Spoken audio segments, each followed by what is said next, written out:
नमस्कार। हमारे खास कार्यक्रम स्पेशल 7 में रोजाना की तरह आज भी वो तमाम खबरें लेकर आई हूं।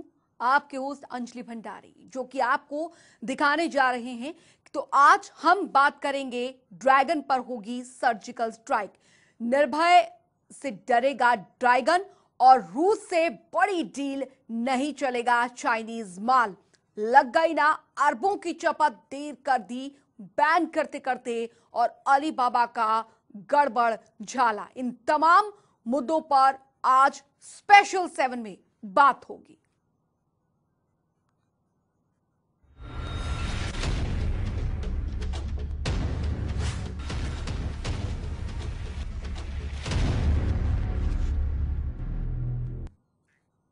और चलिए सबसे पहले बात करेंगे ड्रैगन पर सर्जिकल स्ट्राइक की। जी हां, ड्रैगन पर होगी सर्जिकल स्ट्राइक।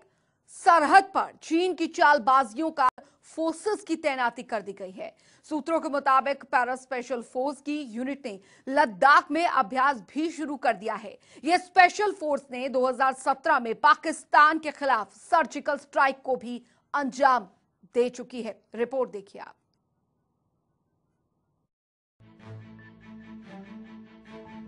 चीन से जारी तनाव के बीच भारत ने लद्दाख में स्पेशल फोर्सेस की तैनाती की है। सूत्रों के मुताबिक पैरा स्पेशल फोर्स की यूनिट को लद्दाख में ले जाया गया है, जहां पैरा कमांडो ने अभ्यास भी शुरू कर दिया है।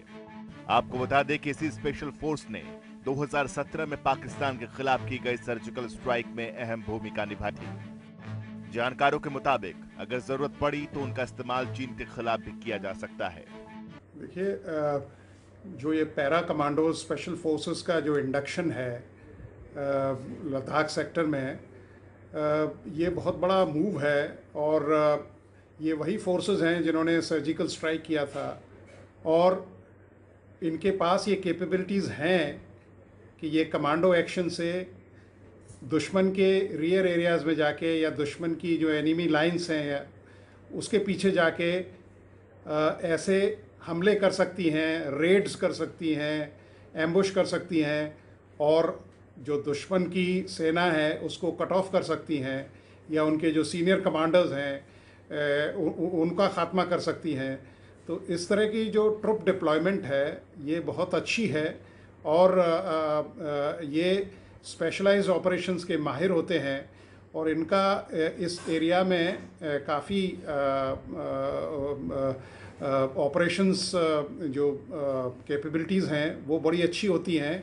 और जो लोकल फोर्सेस हैं जैसे लद्दाख स्काउट्स हैं और इस तरह के जो ट्रुप्स हैं, उनके साथ मिलके इनका जो ऑपरेशन है वो चीनी आर्मी की रीढ़ की हड्डी को तोड़ेगा, और उनके जो एमिनेशन डंप्स हैं या जो सीनियर कमांडर्स हैं या कोई उनकी जो रसादारी है उसको डिसरप्ट और डिस्ट्रॉय करेगा। तो ये एक बड़ा अच्छा मूव है भारत की तरफ से कि वहाँ स्पेशल फोर्सेस को डिप्लॉय किया गया है। पूर्वी लद्दाख में तैनात स्पेशल फोर्सेस की टुकड़ियों को उनकी भूमिकाओं के बारे में जानकारी दे दी गई है, जिससे चीन की चालबाजियां बढ़ने पर मुंहतोड़ जवाब दिया जा सके। देश में 12 से ज्यादा स्पेशल फोर्सेस की रेजिमेंट हैं, जो अलग अलग इलाकों में ट्रेनिंग लेती हैं। जम्मू और कश्मीर में तैनात स्पेशल फोर्सेस की टुकड़ियां लेह में और उसके आसपास के ऊंचाई वाले इलाकों में नियमित रूप से अभ्यास करती हैं। आपको बता दें कि भारत और चीन के बीच मई के शुरुआती दिनों से ही तनाव बना हुआ है। यह तनाव 15 जून को लद्दाख की गलवान घाटी में हुई हिंसक झड़प के बाद और बढ़ गया। इस झड़प में भारत के 20 सैनिक शहीद हो गए थे। जवाब में भारत ने चीन के 40 से ज्यादा सैनिकों को मार गिराया था। चीन एक और बातचीत का दिखावा करता है तो दूसरी तरफ धोखे से भारत के सैनिकों पर वार करता है। ऐसे में भारत ने भी अपने सैनिकों की शहादत का बदला लेना शुरू कर दिया है, जिसके तहत भारत ने आर्थिक, सामरिक, कूटनीतिक समेत हर मोर्चे पर चीन को मात देनी शुरू कर दी है। जनता टीवी के लिए अभिषेक सैनी की रिपोर्ट।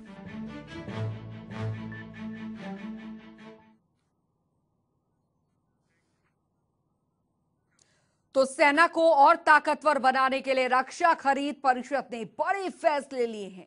अब भारतीय सेनाओं को 1000 किलोमीटर तक मार करने वाली स्वदेशी क्रूज मिसाइल, नए फाइटर एयरक्राफ्ट, हवा में दुश्मन के एयरक्राफ्ट को तबाह करने वाली मिसाइल और नए मल्टी बैरल रॉकेट लॉन्चर मिलने जा रहे हैं। पेश एक रिपोर्ट। निर्भय से डरेगा ड्रैगन, स्वदेशी मिसाइल से मरेगा ड्रैगन, हवा में होगा दुश्मन का खात्मा, भारतीय सेना का बढ़ा बाहुबल। सरहद पर चीन की गुस्ताखियों का माकूल जवाब देने के लिए भारतीय सेना तैयार है। धोखेबाज ड्रैगन को धराशायी करने के लिए भारतीय सेना अपना बाहुबल आजमाने के लिए तैयार है। तो ऐसे में सेना को और ताकतवर बनाने के लिए रक्षा खरीद परिषद ने बड़े फैसले लिए हैं। अब भारतीय सेनाओं को 1000 किलोमीटर तक मार करने वाली स्वदेशी क्रूज मिसाइल, नए फाइटर एयरक्राफ्ट, हवा में दुश्मन के एयरक्राफ्ट को तबाह करने वाली मिसाइल और नए मल्टी बैरल रॉकेट लॉन्चर मिलने जा रहे हैं।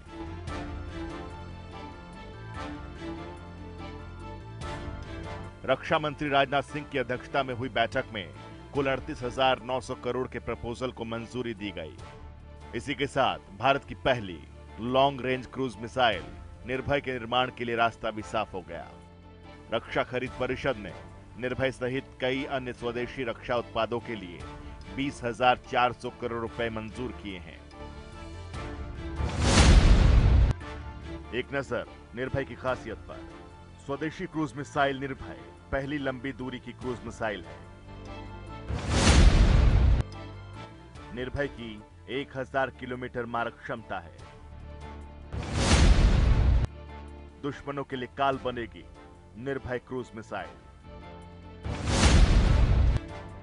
जंगी जहाजों पर अचूक हमला करने में सक्षम है ये। वहीं जल्द ही सेना के बेड़े में स्वदेशी अस्त्र मिसाइल शामिल होगी, जो हवा से हवा में मार करने में सक्षम है। अस्त्र मिसाइल के भी निर्माण में तेजी लाने का फैसला लिया गया है। अस्त्र मिसाइल 10 किलोमीटर से लेकर 160 किलोमीटर तक दुश्मन के किसी भी विमान को तबाह कर सकती है। इसे भारतीय वायुसेना के सभी फ्रंट लाइनर फाइटर जैसे सुखोई, मिग-29, मिराज 2000 और तेजस में फिट किया जा सकता है। इसके साथ ही स्वदेशी multi barrel rocket launcher Pinaka की भी नई रेजिमेंट तैयार की जाएगी। पिनाका 44 सेकंड में 12 रॉकेट दाग सकती है और इसकी मारक क्षमता 40 किलोमीटर से 75 किलोमीटर तक है। चीन की चालबाजियों से सतर्क भारतीय सेना अपनी ताकत बढ़ाने में जुटी है। वहीं चीन, नेपाल और पाकिस्तान मिलकर भारत को घेरने की फिराक में है, लेकिन सरहद पर दुश्मन के छक्के छुड़ाना भारतीय सेना बखूबी जानती है। जनता टीवी के लिए अभिषेक सैनी की रिपोर्ट।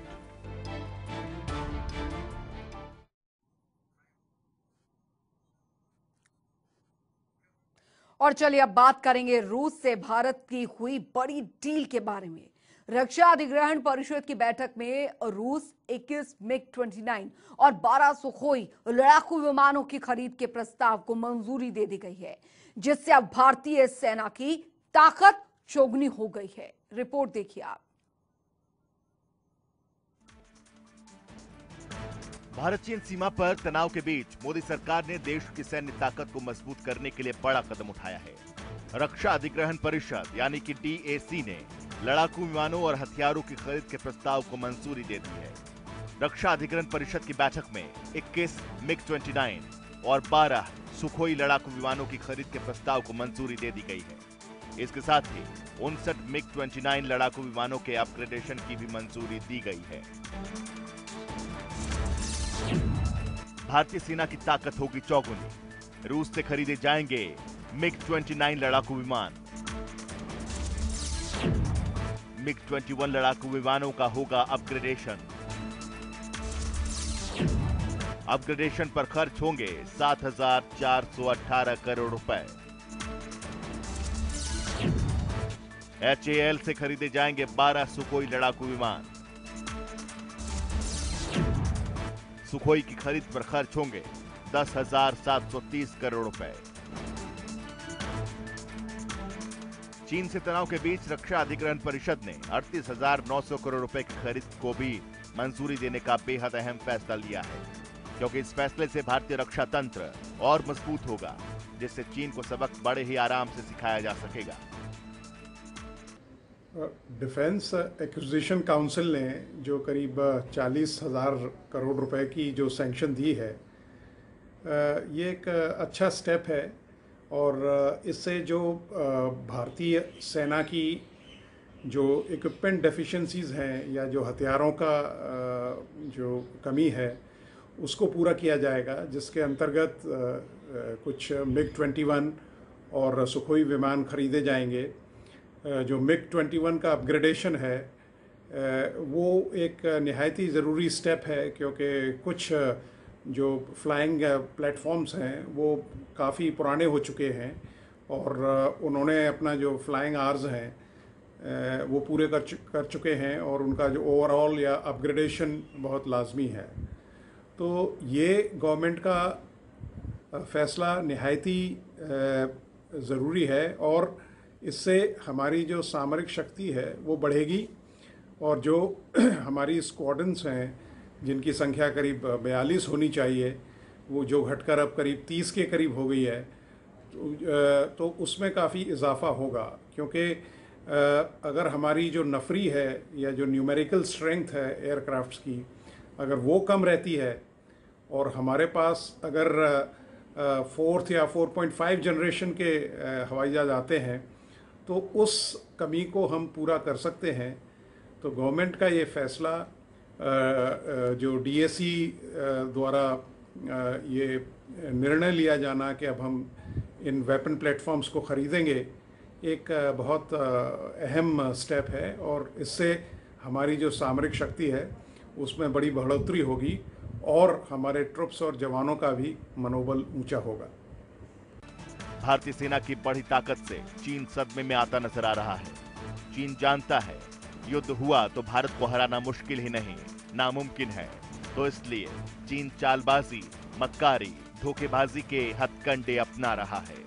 जनता टीवी के लिए अभिषेक सैनी की रिपोर्ट।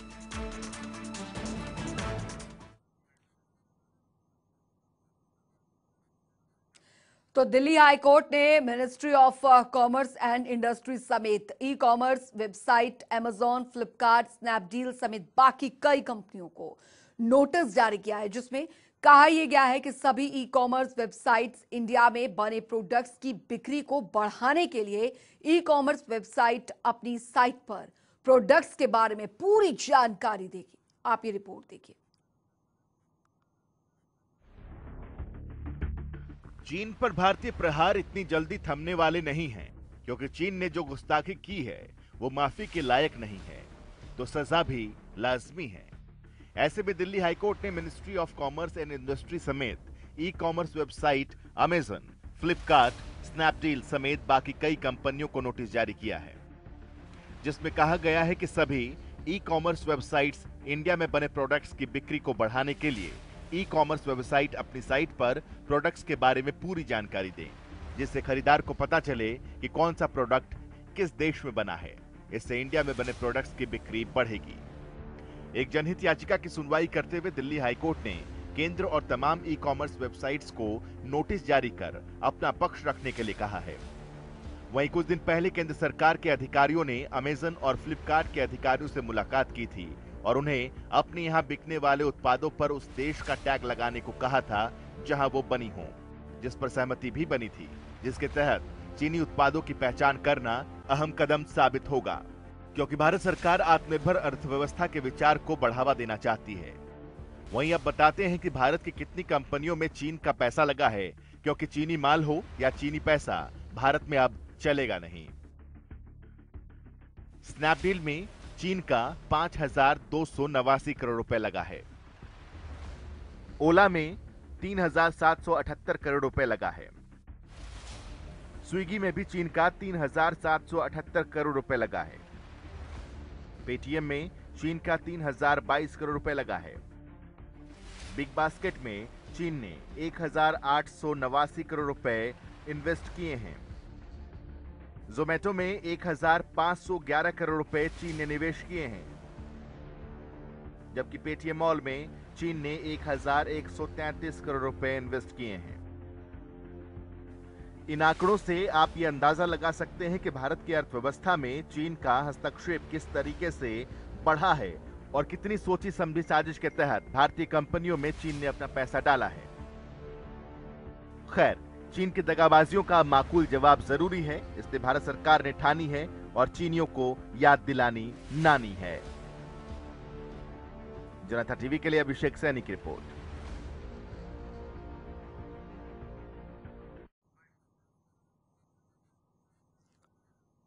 ड्रैगन को अपने नापाक मंसूबे भारी पड़ रहे हैं। पहले गलवान में चीन ने मात खाई है और अब डिजिटल सर्जिकल स्ट्राइक से चीन को अरबों का नुकसान होना तय है। यह बात खुद चीनी अखबार ग्लोबल टाइम्स ने मानी है, जिसके मुताबिक अकेले टिकटॉक बैन होने से ही करीब $6 बिलियन का नुकसान चीन को हुआ है।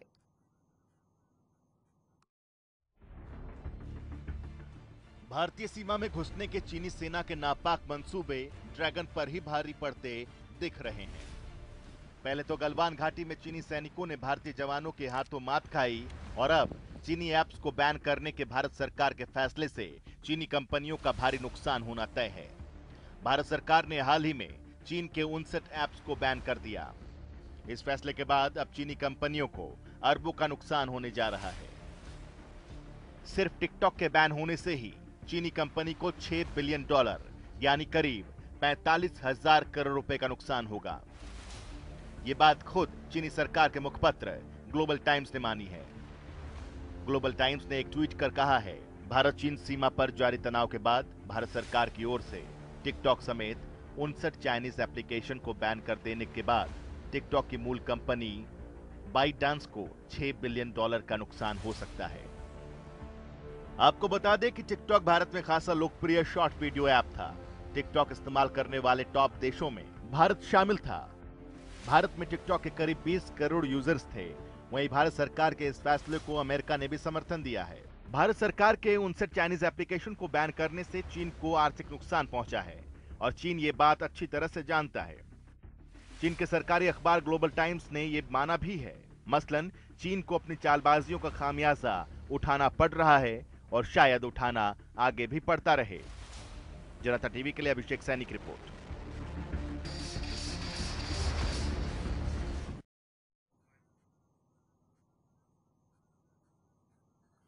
तो चीन के 59 ऐप्स को बैन कर दिया गया है। इन्हें यूजर्स के साथ साथ देश की सुरक्षा के नजरिए से भी खतरा माना गया है। सरकार के फैसले का देशवासियों ने भी स्वागत किया है, लेकिन इस बीच एक सवाल जो लगातार गूंज रहा है वो ये है कि आखिर इन ऐप्स के खतरे को लेकर अब अचानक सरकार को एहसास कैसे हुआ। बेशक इससे जुड़े जो खतरे बताए गए हैं वो बेहद गंभीर भी हैं, लेकिन सरकारी एजेंसियों की नींद इसे लेकर पहले क्यों नहीं टूटी? देखिए रिपोर्ट आप।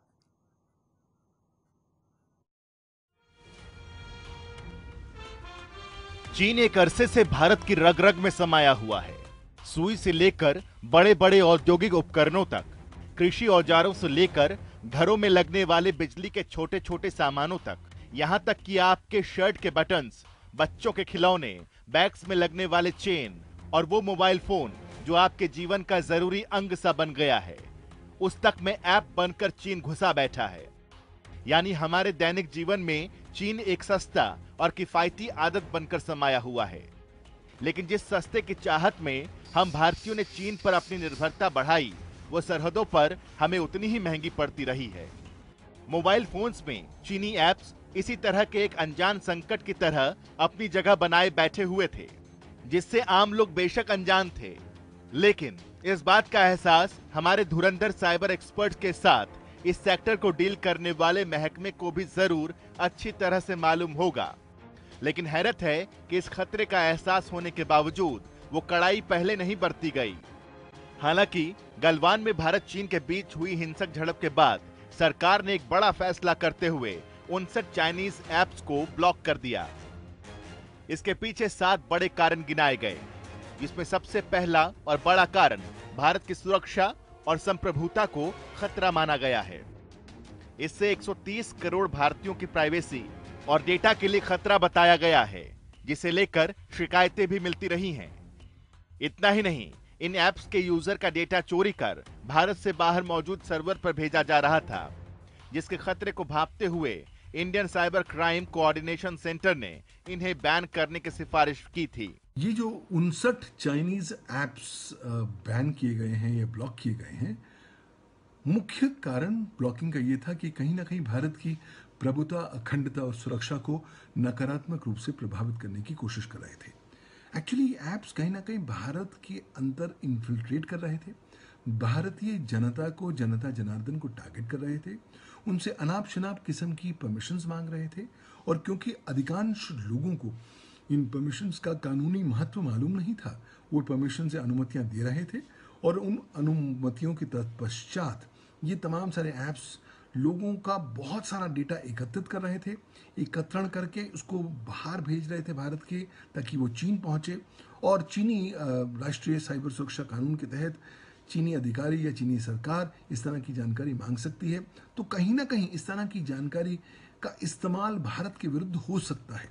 साइबर एक्सपर्ट के मुताबिक चीन की इन ऐप्स के जरिए भारतीय नागरिकों की व्यक्तिगत जानकारियां, जैसे कि उनका फोन बुक, लोकेशन, यहां तक कि आपके फोन में सेव आपकी तस्वीरों और वीडियोस तक पर इन ऐप्स की घुसपैठ धड़ल्ले से जारी थी।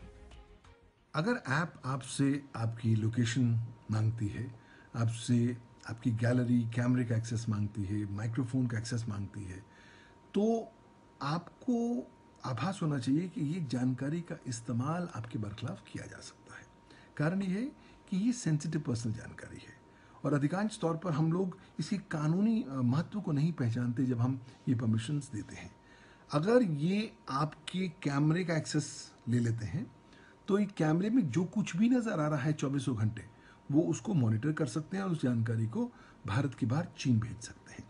सिमिलरली अगर वो आपसे माइक्रोफोन का एक्सेस मांगते हैं तो माइक्रोफोन को रिमोटली एक्टिव करके हर वो बातें जो आप कह रहे हैं, कर रहे हैं, चाहे आपको आभास है या नहीं, वो मोबाइल फोन सुन रहा है और उसके थ्रू ये जानकारी भारत के बाहर भेजी जा सकती है। इस तरह के संकट को लेकर खतरा बहुत पहले से बना हुआ था।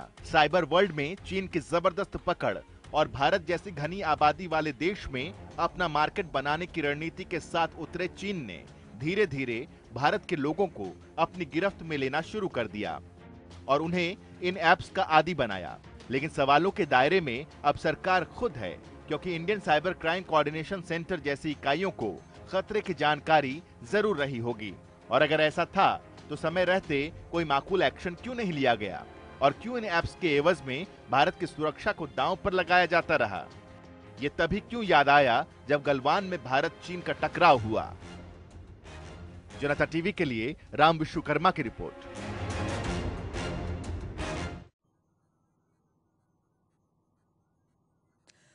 तो 59 चाइनीज ऐप पर लगे प्रतिबंध से जुड़ा एक और पहलू उजागर हुआ है और वो ये कि इन ऐप से जुड़े हजारों रोजगार जिनकी नौकरियों पर बनाई है। लेकिन अब जो रिपोर्ट आपको दिखाने जा रहे हैं उसे देखने के बाद आप भी इन खतरनाक ड्रैगन ऐप्स को बैन किए जाने को सही ठहराएंगे। देखिए रिपोर्ट आप।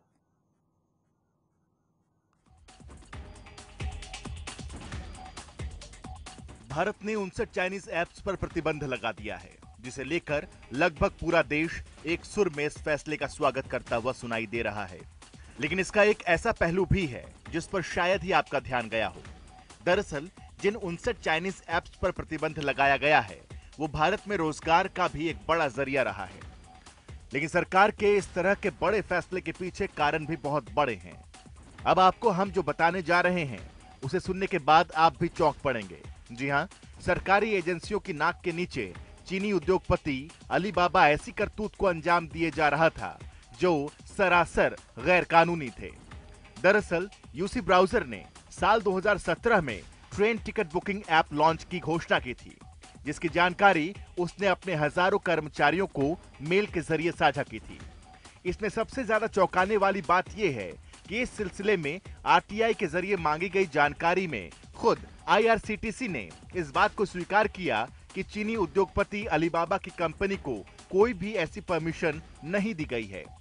इसमें मामला जब उछला तो कंपनी की ओर से साल 2018 में औपचारिकता पूरी करने के लिए कंपनी की ओर से एप्लीकेशन दिया गया। जिसे बाद में रिजेक्ट कर दिया गया। हालांकि कंपनी इससे पहले ही धड़ल्ले से रेलवे टिकट्स की बुकिंग कर रही थी। आपको ये जानकर हैरत होगी कि ऐप लॉन्चिंग की ईमेल 4 सितंबर 2017 को भेजी गई थी। हालांकि टिकटों की बुकिंग उससे पहले यानी 25 अगस्त से ही शुरू हो गई थी। यूसी ब्राउजर में की कंप्लेंट जो कि अभी माननीय अदालत के समक्ष पेंडिंग है और माननीय अदालत का ही विवेकाधिकार है कि वो किस तरह के निर्णय पर कल पहुंचती है, लेकिन जिस तरीके के आरोप लगाए गए हैं वो कहीं ना कहीं national interest, sovereignty and integrity of the country से पूरी तरीके से जुड़े हुए हैं।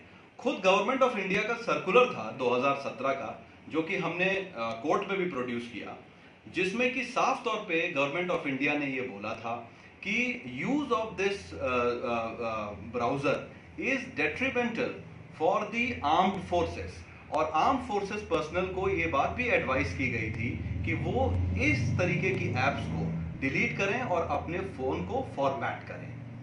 हमने अपने कंप्लेंट में ये भी कहा है कि यूसी ब्राउजर ने इलीगल तरीके से ट्रेन की टिकट्स बुक की हुई है।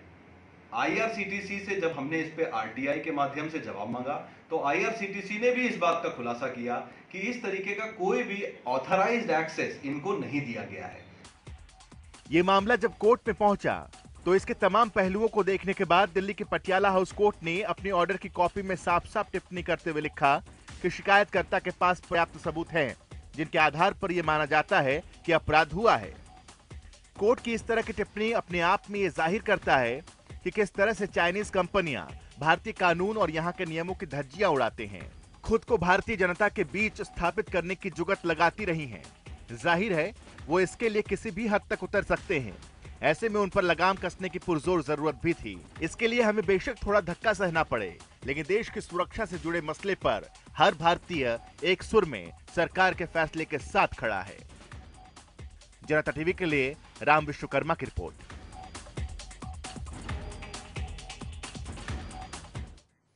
और सरकार का यह फैसला जरूरी भी था क्योंकि देश की सुरक्षा से बढ़कर और कुछ भी नहीं। इसी के साथ स्पेशल 7 में अभी के लिए फिलहाल इतना ही। आप बने रहिए जनता टीवी के साथ। नमस्कार।